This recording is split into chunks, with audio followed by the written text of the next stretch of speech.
ಚಿತ್ರದುರ್ಗದ ರೇಣುಕಾಸ್ವಾಮಿ ಭೀಕರ ಕೊಲೆ ಪ್ರಕರಣಕ್ಕೆ ಸಂಬಂಧಪಟ್ಟಂತೆ ಎರಡನೇ ಆರೋಪಿ ದರ್ಶನ್ ಬಳ್ಳಾರಿಗೆ ಶಿಫ್ಟ್ ಆಗ್ತಾರಾ?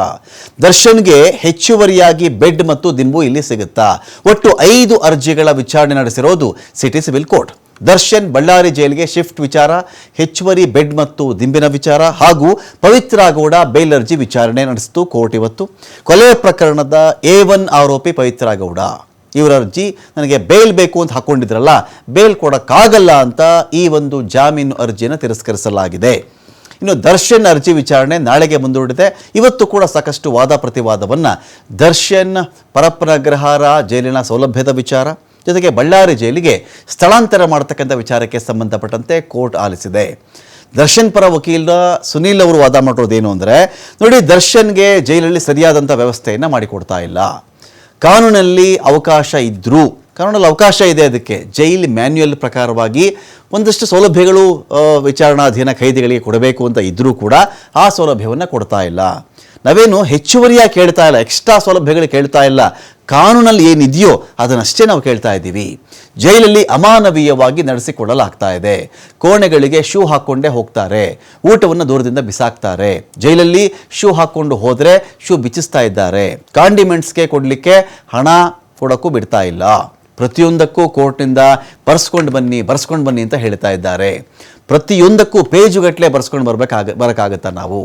ಸುಪ್ರೀಂ ಕೋರ್ಟ್ ಆರೋಪಿಗೆ ಸೆಲೆಬ್ರಿಟಿ ಸ್ಟೇಟಸನ್ನು ಕೊಡಬಾರ್ದು ಅಂತ ಹೇಳಿದೆ, ಆದರೆ ಕನಿಷ್ಠ ಸೌಲಭ್ಯಗಳನ್ನು ಕೊಡಬಾರ್ದು ಅಂತ ಹೇಳಿಲ್ವಲ್ಲ. ಸ್ವೆಟರ್, ಬೆಡ್ಶೀಟ್ಗಳನ್ನು ಕೂಡ ನೀಡಿಲ್ಲ ಅಂದರೆ ಹೇಗೆ?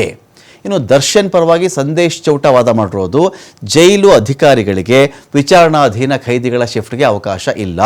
ಸ್ಥಳಾಂತರ ಮಾಡೋದಾದರೆ ಕೋರ್ಟ್ ಶಿಫ್ಟ್ ಮಾಡಬೇಕಾಗತ್ತೆ. ಕ್ವಾರಂಟೈನ್ ಬ್ಲಾಕ್ನಲ್ಲಿ ಪ್ರತ್ಯೇಕ ರೂಮ್ನಲ್ಲಿ ಆರೋಪಿಯನ್ನು ಇಡಲಾಗಿದೆ. ಸುರಕ್ಷತೆ ಹಾಗೂ ಆಡಳಿತಾತ್ಮಕ ಕಾರಣ ಕೊಟ್ಟಿರೋದು ಸರಿಯಲ್ಲ. ಇದಕ್ಕೆ ಸುಪ್ರೀಂ ಕೋರ್ಟ್ ಜಾಮೀನು ರದ್ದು ಮಾಡಿದೆಯೇ ಹೊರತು ಆರೋಪಿಗಳನ್ನು ಬೇರೆ ಜೈಲಿಗೆ ಶಿಫ್ಟ್ ಮಾಡಿ ಅಂತ ಎಲ್ಲೂ ಹೇಳಿಲ್ಲ. ಆಡಳಿತಾತ್ಮಕ ಭದ್ರತಾ ದೃಷ್ಟಿಯಿಂದ ಕ್ರಮ ಅಂದರೆ ಹೇಗೆ ಇದು? ವಿಡಿಯೋ ಕಾನ್ಫರೆನ್ಸಲ್ಲಿ ವಿಚಾರಣೆಗೆ ಹಾಜರಾಗುವುದು ಸೂಕ್ತ ಅಲ್ಲ. ದರ್ಶನ್ರನ್ನು ಬಳ್ಳಾರಿ ಜೈಲಿಗೆ ಶಿಫ್ಟ್ ಮಾಡುವುದಕ್ಕೆ ಯಾವುದೇ ಕಾರಣ ಇಲ್ಲಿ ಇಲ್ಲವೇ ಇಲ್ಲ. ಬೆಂಗಳೂರಿಂದ ಬಳ್ಳಾರಿಗೆ 310 ಕಿಲೋಮೀಟರ್ ದೂರ ಇದೆ. ಪ್ರತಿದಿನ ಬೆಂಗಳೂರಿಂದ ಬಳ್ಳಾರಿಗೆ ಹೋಗೋಕ್ಕೆ ಸಾಧ್ಯ ಇಲ್ಲ, ಬಳ್ಳಾರಿಯಿಂದ ಬೆಂಗಳೂರಿಗೆ ಬರೋಕ್ಕೂ ಸಾಧ್ಯ ಇಲ್ಲ. ಸಿಗರೇಟ್ ಹಿಡಿದಂಥ ಫೋಟೋ ಬಯಲಾದ ಕಾರಣಕ್ಕೆ ಶಿಫ್ಟ್ ಮಾಡಲಾಗಿತ್ತು, ಹೌದು. ಆದರೆ ಜೈಲಿನ ನಿಗದಿತ ಸ್ಥಳದಲ್ಲಿ ಸ್ಮೋಕಿಂಗ್ಗೆ ಅನುಮತಿ ಇದೆ. ಇದೇ ಕಾರಣದಿಂದ ಬೇರೆ ಜೈಲಿಗೆ ಶಿಫ್ಟ್ ಮಾಡೋದು ಸರಿಯಲ್ಲ.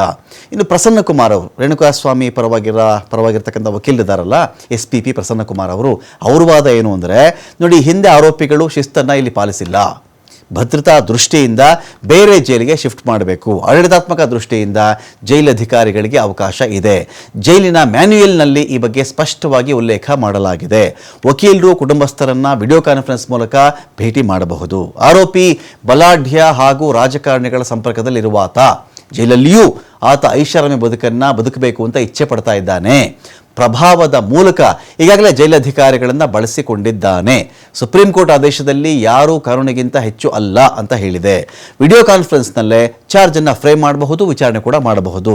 ಹಾಸಿಗೆ ದಿಂಬು ಕೋರಿದ್ದ ಬಗ್ಗೆ ನಾವು ವಾದ ಮಂಡಿಸ್ತಕ್ಕಂಥ ಅವಶ್ಯಕತೆ ಇಲ್ಲ.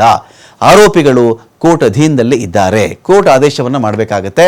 ಕರ್ನಾಟಕ ಪ್ರಿಸನರ್ಸ್ ಆಕ್ಟ್ನ ಅಡಿಯಲ್ಲಿ ವಾದವನ್ನು ಮಂಡಿಸಿದ್ದಾರೆ. ಆ ಕಾಯ್ದೆ ಶಿಕ್ಷಿತ ಅಪರಾಧಿಗೆ ಮಾತ್ರ ಅನ್ವಯ ಆಗುತ್ತೆ. ಆರೋಪಿಗಳು ತಮ್ಮ ಖರ್ಚಲ್ಲಿ ಹಾಸಿಗೆ ದಿಂಬು ಪಡೆಯೋದಕ್ಕೆ ಅವಕಾಶ ಇದೆ. ಆದರೆ ಕೊಲೆ ಕೇಸ್ ಹೊರತುಪಡಿಸಿದ ವಿಚಾರಣಾಧೀನ ಖೈದಿಗಳಿಗಷ್ಟೇ ಈ ಅವಕಾಶ ಇರುತ್ತೆ.